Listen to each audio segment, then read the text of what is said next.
Сәлем достар, қалдарыңыз қалай? Мен YouTube каналыма қош келдіңіздер. Бүгін мен осындай сырный лепешка жасайын деп тұрмын. Таңғы асымызға дайындасаңыздар өте керемет, тез дайындалады. Сондықтан қазір бір жұмыртқадан жасалатын кереметтей таңғы астың рецептімен сіздермен бөлісейін деп тұрмын. Каналға бірден тіркеліп алыңыздар, лайк басыңыздар, комментарий жазыңыздар. Енді осы видеоны соңына дейін қарап шығыңыздар. Міне ол үшін бізге осындай бір жұмыртқамыз қажет. Бір жұмыртқадан кейін 150 граммдай сүтіміз қажет. Сүтімізді құйып алдық. Енді шай қасықпен кішкене ғана осындай тұзымыз қажет. Тұзымызды салып алдық. Енді бізге 150 грамм ұнымыз қажет. Ұнды салмастан бұрын осы сүтімізбен жұмыртқаны осылай араластырып бұлғап аламыз. Енді кенде от салдым, ыңғайлы болсын деп. Осылай қыздарым тұрғанша таңғы астарын дайындап берейін деп жатырмын. Міне осылай бұлғап аласыздар. Міндетті түрде ұнымызды електен өткізіңіздер. Міне ұнымызды салып алдық. Енді осыған бір шай қасықпен қопсытқыш саламыз. Енді осыны араластырып аламыз. Достар, міндетті түрде жасап көріңіздер. 2-3 адамға жететіндей осындай керемет балалар болса, енді бір отбасы мүшесіне әдемі жеткілікті таңғы астың рецебі. Міне осындай. Ешқандай комок қалмау керек. Жақынырақ көрсетемін. Міне осылай барлығын араластырып шығамыз.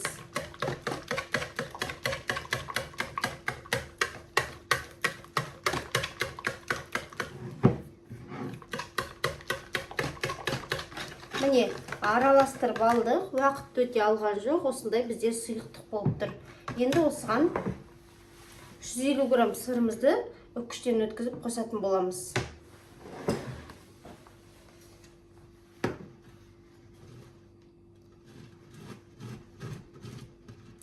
Екіге бөліп тастап. Осылай ұсақтап өткізіп аласыздар.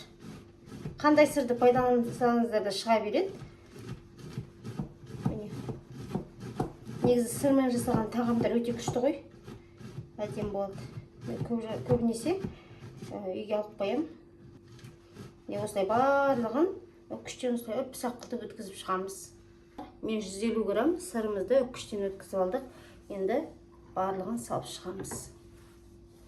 Міндетті түрде достар жасап көріңіздер. Тез әрі оңай дайындалады. Қазір пешімізге пісіріп алатын боламыз.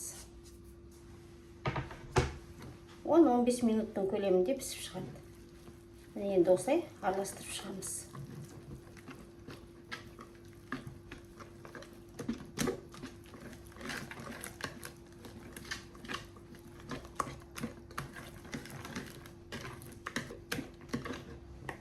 Міне бізде дайын, енді пісіруге кірісеміз. Сковородкаға де пісіруге болады, бетін жауып 10 минуттың ішінде дайын болады, бірақ мен осындай тапаға істейін деп тұрмын. Газымыздың астын қосып қойдым. Енді кішкене май жағып алдық, мен ешқандай қағаз төсемеймін. Алдыңғы видеоларымды қарап шықсаңыздар да барлығын осылай жасайтынмын. Енді осылай құйып шығамын. Қалай шығатынын қазір көреміз. Осылай барлығын құйып шығам.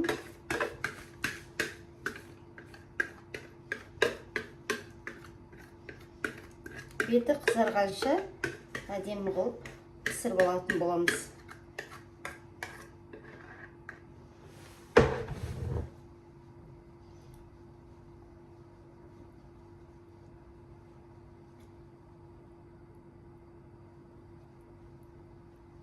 Не осылай кішкене жазып жіберейін. Формаға келтіріп. Енді қазір пісіріп алатын боламыз. Бар жоқ, бірақ жұмыртқадан осындай кереметтей таңғы асты жасап жатырмын. Міндетті түрде достар каналға тіркеліп, лайк басып қолдап кетуді ұмытпаңыздар. Міне, енді пешімізге салатын боламыз. Міне достар, біздің осында сырный лепешкамыз дайын болып қалды. Бірінші жағы пісті, әдем болып, енді екінші жағын кішкене осылай 5 минутқа қойып, екінші жағын да осылай әдем қылып пісіріп аламыз. Бір емес бірнеше адамға жететін, бір жұмыртқадан жасалатын кереметті сырный лепешкамызды, сырмен жасалатын лепешкамызды осылай дайындадық. Енді бетіне кішкене осылай майдан жағып жіберейік.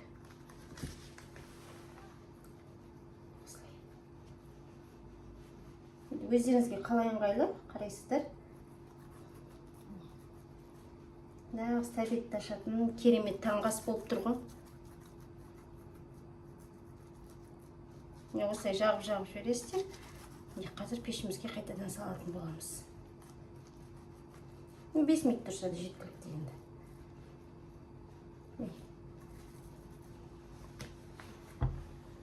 Міндетті түрде жасап көріңіздер. Достар, міне біздің таңғасымыз дайын болды. Енді қазір сіздермен бірге дәмін бірге көретін боламыз. Мәссаған, есі деген бұрқырап тұр ғой, күшті болып. Сковородкаға жасасаңыздар, енді кішкене беті томпақтау болып, кішкене қалынырақ болады. Енді мынандай тапаға жасағаннан кейін міне осындай болып тұр. Міне достар, міндетті түрде жасап көріңіздер. Қаздарының көрем ыстық болып тұр. Қалай күшті. Не достар?